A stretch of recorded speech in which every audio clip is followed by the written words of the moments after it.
Hello students, welcome back and welcome to this session of class 12th chemistry. और हम students पढ़ रहे हैं चैप्टर अपना केमिकल काइनेटिक्स।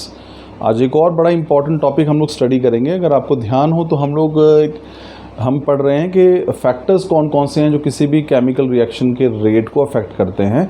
तो हम लोग कंसंट्रेशन वाला कंसेप्ट पढ़ चुके हैं। अब हमारा जो नेक्स्ट जो फैक्टर है जो कि किसी भी रिएक्शन के रेट को अफेक्ट करता है वो students as you can see on screen it is the temperature. तो हम ये देखेंगे स्टूडेंट्स कि अगर हम टेम्परेचर को चेंज करें यानी कि टेम्परेचर कम या ज़्यादा करें, ऐसे में रिएक्शन की स्पीड पे क्या फ़र्क पड़ता है कि टेम्परेचर बढ़ाने से या घटाने से रिएक्शन की स्पीड जो है वो बढ़ती है घटती है, क्या होता है, और अगर कुछ होता है कोई भी चेंज तो उसके पीछे रीज़न क्या है। तो हम पढ़ेंगे स्टूडेंट्स, हमारा जो टॉपिक है आज का वही है, that is effect of temperature on rate of reaction. Now what actually happens, देखिए क्या है। Rate of reaction increases with increase in temperature. तो ये सबसे पहला कंसेप्ट तो आपको यही ध्यान में रखना पड़ेगा कि यदि हम टेम्परेचर बढ़ाएंगे, यदि हम तापमान को बढ़ाते हैं तो किसी भी रिएक्शन का रेट जो है, स्पीड जो है, रासायनिक अभिक्रिया की जो दर है वो बढ़ जाती है ना। It has been found that reaction rate becomes almost double for every 10 degree rise in temperature। अब यहाँ पे एक चीज़ और बताई है हमने। पहली बात तो हमने यही की है कि जो रेट है रिएक्शन का वो बढ़ जाता है टेम्परेचर के साथ। दूसरा हमने ये पढ़ा है कि ये देखने में आया है कि किसी भी रिएक्शन का जो रेट है वो ऑलमोस्ट डबल हो जाता है, दुगना हो जाता है। स्पीड जो है वो डबल हो जाती है रिएक्शन की, फास्ट वो डबल हो जाता है जब हम 10 डिग्री राइज करते हैं टेम्परेचर का। यानी हर 10 डिग्री टेम्परेचर के बढ़ने से जो रेट ऑफ रिएक्शन है या रिएक्शन की जो स्पीड है वो ऑलमोस्ट डबल हो जाती है ना। अब ये जो इफेक्ट है स्टूडेंट्स टेम्परेचर का, this is expressed in terms of temperature coefficient. अब ये हम इसको क्या करते हैं, जो टेम्परेचर का इफेक्ट है वो हम टेम्परेचर कोफिशिएंट एक्सप्रेस करते हैं। अब टेम्परेचर कोफिशिएंट बेसिकली क्या होता है स्टूडेंट्स, अगर हम देखें सो temperature coefficient is rate constant at T kelvin, ठीक है, divided by rate constant at T plus 10 kelvin. तो रेट कांस्टेंट हमारे पास टी केल्विन, ये रेशो है किसकी, किसी भी रिएक्शन के रेट की एक पर्टिकुलर टेम्परेचर पे, जो मान लेते के टेम्परेचर है हमारा, उस पर divided by rate of reaction at के प्लस 10, यानी कि उस टेम्परेचर में 10 केल्विन और ऐड कर दीजिए। उन दोनों की जो रेशो है that is called the temperature coefficient. So what is temperature coefficient? Temperature coefficient is rate constant at T kelvin and rate constant at T plus 10 kelvin. T plus 10 क्यों ले रहे हैं स्टूडेंट? क्योंकि हमने ऊपर बताया कि किसी भी रिएक्शन का रेट जो है वो ऑलमोस्ट जो है डबल हो जाता है with every 10 degree rise in temperature, and we normally express it in terms of temperature coefficient, which is the ratio of what? It is the ratio of the rate constant at T Kelvin and to that of at T plus 10 Kelvin। ठीक है। अब हम लोग बात करते हैं students की explanation की। हमने एक बात तो कर दी कि भाई जो रेट है रिएक्शन का वो टेम्परेचर के बढ़ने के साथ बढ़ जाता है। Now will see the reason behind this, कि इसके पीछे कारण क्या है ना। तो कारण समझते हैं स्टूडेंट्स। आइए देखिए, बड़ा सिंपल सा कंसेप्ट है और आप लोगों को शायद आपने कभी ना कभी किसी न किसी फॉर्म में इसको ज़रूर पढ़ा होगा। वही हम एक्सप्लेनेशन यहाँ पे देखते हैं, ठीक है। अब देखिए होता क्या है, हम पढ़ रहे हैं एक्सप्लेनेशन इस बात की कि why the rate of reaction increases with increase in temperature.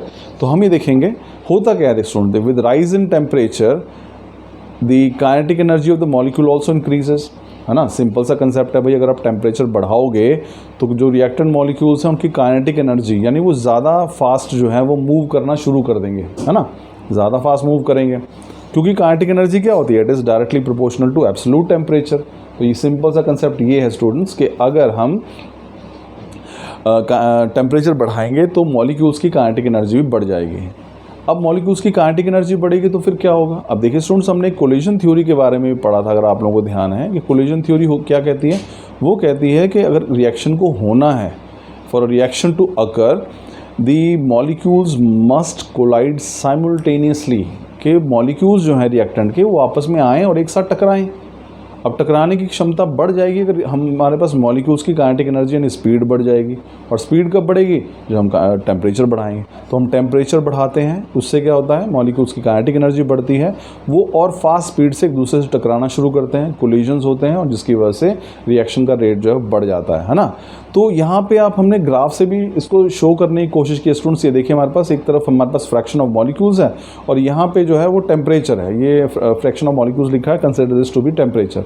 तो आप देखेंगे पहले टेम्परेचर T1 था हमारे पास यहाँ पे, इसके लिए हमारे पास ग्राफ की जो विड्थ थी वो थोड़ी इतनी सी है ना, ये विड्थ है। ये क्या बता रहा है? This shows the fraction of molecules. अब होगा हमारे पास क्या, जब हमने टेम्परेचर को बढ़ाया T2 क्या हो गया, अब हमने इसमें इसका टेम्परेचर केल्विन 10 केल्विन बढ़ा दिया है। This means that T2 is greater than T1, तो यहाँ पे इस तरफ टेम्परेचर बढ़ रहा है। अब देखो यहाँ पे क्या है, जो फ्रैक्शन ऑफ मॉलिक्यूल्स हैं स्टूडेंट्स, ये विड्थ देखिए से इसी आपको अंदाज़ा लग जाएगा। जो हमारे पास यहाँ पे जो फ्रैक्शन ऑफ मॉलिक्यूल्स हैं, अब यहाँ पे अगर आप देखेंगे तो इस केस में मैं इसको दोबारा क्लियर करने की कोशिश करता हूँ। ये हम ग्राफ से समझ रहे हैं कि क्यों टेम्परेचर बढ़ने से जो हमारे पास रेट जो है बढ़ जाता है। अभी पहले टेम्परेचर T1 की बात करते हैं। अब यहाँ पे देखिए हम ग्राफ बना रहे हैं, टेम्परेचर T1 है, इस एक्सेस पे हमने क्या लिखा, फ्रैक्शन ऑफ मॉलिक्यूल्स, और इस पे हम लोग क्या लिखेंगे, यहाँ पे टेम्परेचर है। अब देखिए टेम्परेचर T1 कम था, है ना, यहाँ पे जो फ्रैक्शन ऑफ मॉलिक्यूल्स है वो कितने हैं, सिर्फ इतने हैं। ये थोड़ा सा आप देख लीजिए, सॉरी, ये जो हमारे पास है this is the fraction of molecules, है ना, which gets converted to product. लेकिन जैसे ही आपने टेम्परेचर T2 किया, अब यहाँ पे क्या हो रहा है, अगर आप यहाँ देखेंगे तो ये जो लाइन है काफ़ी लंबी है। इसका मतलब जो फ्रैक्शन ऑफ मॉलिक्यूल्स हैं वो टेम्परेचर के बढ़ने से जो प्रोडक्ट बना रहे हैं वो इंक्रीज हो जाएंगे, है ना। तो सिंपल सा कंसेप्ट है स्टूडेंट्स यहाँ पे कि टेम्परेचर बढ़ने से क्या है, काइनेटिक एनर्जी बढ़ती है, और काइनेटिक एनर्जी के बढ़ जाने से जो फ्रैक्शन है मॉलिक्यूल्स का, जो प्रोडक्ट बनाते हैं वो भी इंक्रीज़ कर जाते हैं। सो इसीलिए हमारे पास जो नंबर ऑफ मॉलिक्यूल्स है वो भी इंक्रीज़ कर जाते हैं। तो ये है हमारे पास रीज़न कि क्यों टेम्परेचर बढ़ने से जो है रेट ऑफ रिएक्शन बढ़ जाता है, ठीक है। अब यहाँ पे होता वही है कि हमारे पास जो फ्रैक्शन ऑफ मॉलिक्यूल्स जिनकी एनर्जी हाई होती है एक थ्रेशोल्ड एनर्जी से, यानी यहाँ थ्रेशोल्ड एनर्जी किसको कहते हैं, एक मिनिमम एनर्जी जो रिएक्टेंट्स के अंदर होनी चाहिए कि वो प्रोडक्ट बना दे। तो जब हम टेम्परेचर बढ़ाते हैं तो फ्रैक्शन ऑफ मॉलिक्यूल्स जिनकी एनर्जी थ्रेशोल्ड एनर्जी से ज़्यादा हो, है ना। तो नॉर्मली रूम टेम्परेचर पे क्या होता है, जो एनर्जी है मॉलिक्यूल्स की वो थ्रेशोल्ड एनर्जी से कम है, तो वो आपस में टकराकर जो है वो नहीं प्रोडक्ट बना पाते। लेकिन जैसे उनकी एनर्जी थ्रेशोल्ड एनर्जी से ज़्यादा होती है, जो कि टेम्परेचर इंक्रीज़ करने से बढ़ जाती है, तो ऑटोमेटिकली हमारे पास जो रेट है रिएक्शन का वो बढ़ जाता है ना।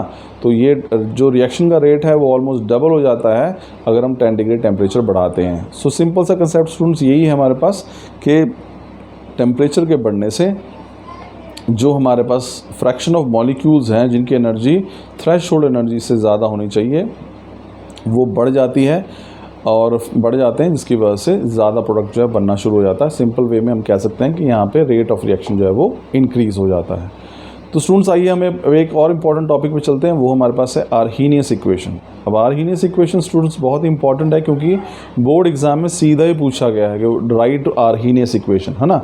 तो आर्हीनियस इक्वेशन है क्या, ये रिलेशन एक इक्वेशन मैथमेटिकल एक्सप्रेशन है जो हमारे पास किसके किसके बीच में रिलेशन बताता है, रेट कांस्टेंट के, जिसको आप वेलोसिटी कांस्टेंट भी कहते हैं, और टेम्परेचर के बीच में। तो रिलेशन हमारे पास क्या है, K is proportional to e raise to power E A oblique R T with minus sign. So what is Arrhenius equation, K that is rate constant is proportional to e raise to power minus E ए।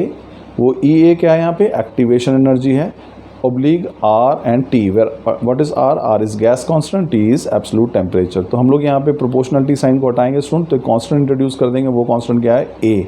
तो यहाँ पे देखिए हमारे पास relation क्या है, K is equal to capital A multiplied by E raise to power minus E A, that is activation energy divided by R into T.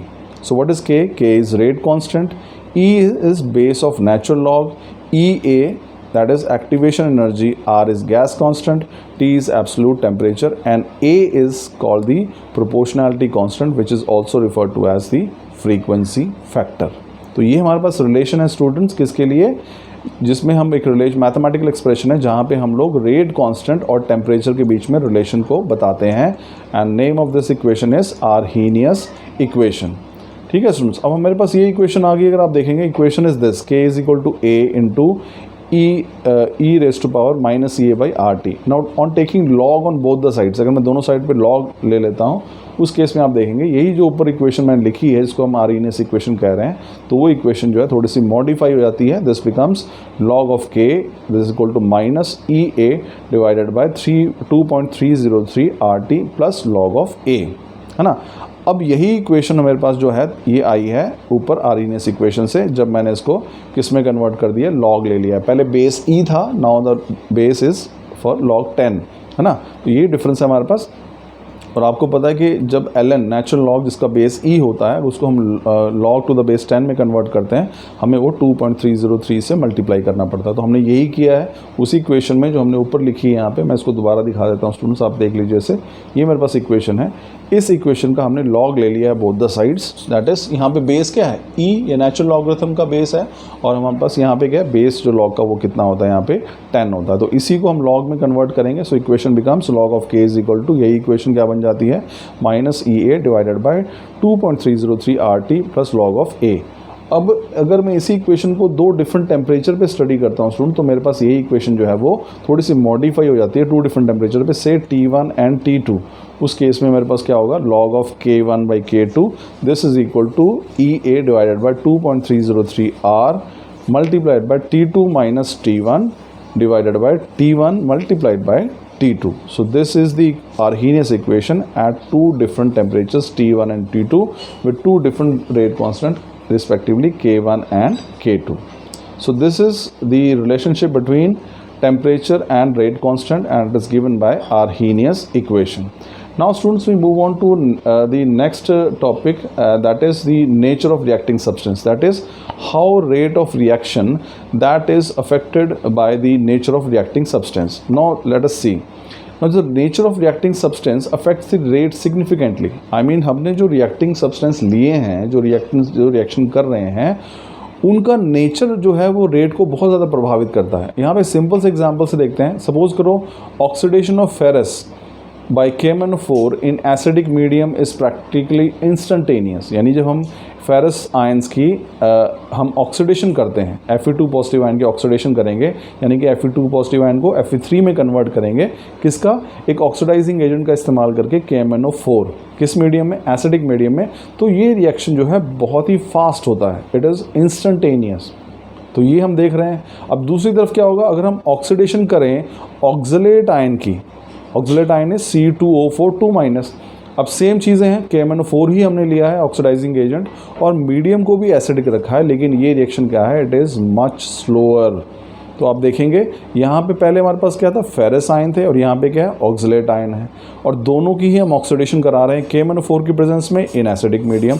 तो ऐसे में Fe2 की Fe3 में कन्वर्ट होना जो है वो एक फास्ट रिएक्शन है, लेकिन ऑक्सलेट आयन की ऑक्सीडेशन जो है ये बहुत ही स्लो प्रोसेस है। तो ये सिंपली इंडिकेट करता है स्टूडेंट, क्या इंडिकेट करता है कि जो रेट है रिएक्शन का वो किस पर डिपेंड करता है, that also depends upon the nature of reactant. तो यहाँ पे दो अलग अलग रिएक्टेंट हैं, फेरस आयन है और ऑक्सलेट आयन है, दोनों की हम सेम कंडीशन में रिएक्शन करा रहे हैं। दोनों ऑक्सीडाइजिंग एजेंट कौन से हैं, दोनों केसेस में KMnO4, और दोनों मीडियम भी कैसा है, acidic, but the first reaction is very fast and the latter one is slow.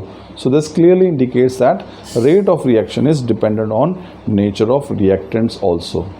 तो ये थे आज के topic students, I am sure आप लोगों को समझ में आए होंगे। Thank you.